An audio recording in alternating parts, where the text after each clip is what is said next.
भाई तू क्यों परेशान हो रहा है?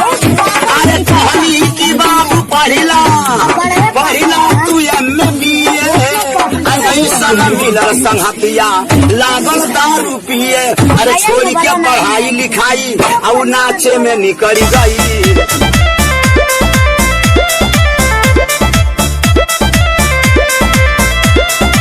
सुननी जानू का दो देवे जैबू पेपर।